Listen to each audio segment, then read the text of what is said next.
Hey guys, welcome back to সময়ের রান্নাঘর। আজকে তোমাদের সাথে এমন একটা রেসিপি শেয়ার করবো যেটা বাচ্চা বড় সবাই খেতে পছন্দ করে, ব্রেড স্যান্ডউইচ। তো দেখো, ব্রেড স্যান্ডউইচ বানানোর জন্য আগের থেকে আলু, পেঁয়াজ, টমেটো, চিজ, সবুজ চাটনি, লঙ্কার গুঁড়ো, বিট নুন, চাট মশলা, এগুলো সব বাটার সব আগের থেকে সাজিয়ে রেখেছি। আর ব্রেডও এখানে দেখো, আমরা আটা ব্রেড নিয়েছি। ওই আটা ব্রেডের মধ্যে মা আগে সবুজ চাটনিটাকে ভালো করে সব জায়গায় ছড়িয়ে দিচ্ছে।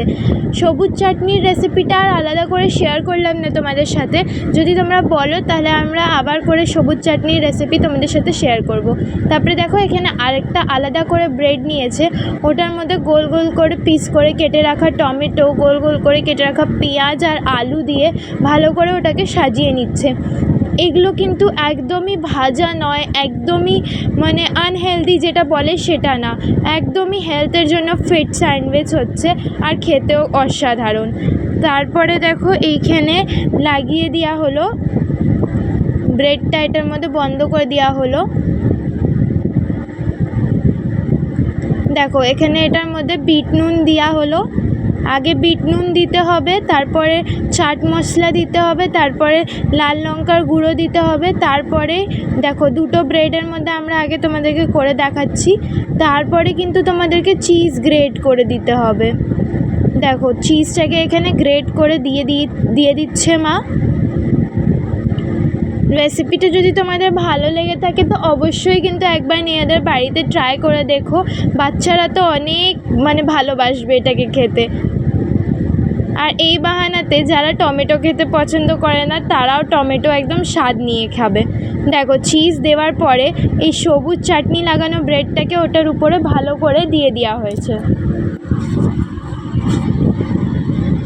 দেখো, তারপরে একটা ফ্রাইং প্যানের মধ্যে বাটার দিয়ে পুরো ভালো করে ছড়িয়ে নেওয়া হলো। ওটার মধ্যেই ব্রেডগুলোকে দিয়ে ভালো করে ভাজা হবে।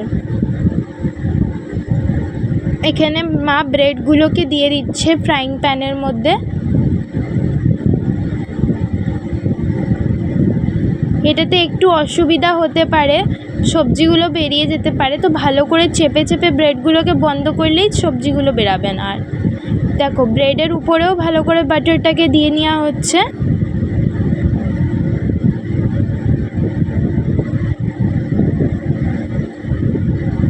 দেখো, সেকেন্ড ব্রেডটার মধ্যেও ভালো করে বাটার দিয়ে নিচ্ছি।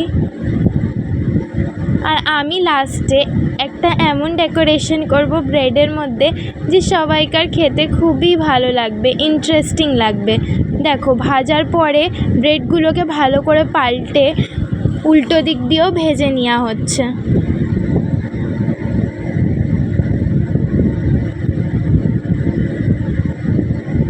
দেখো, পাল্টে দেওয়া হলো।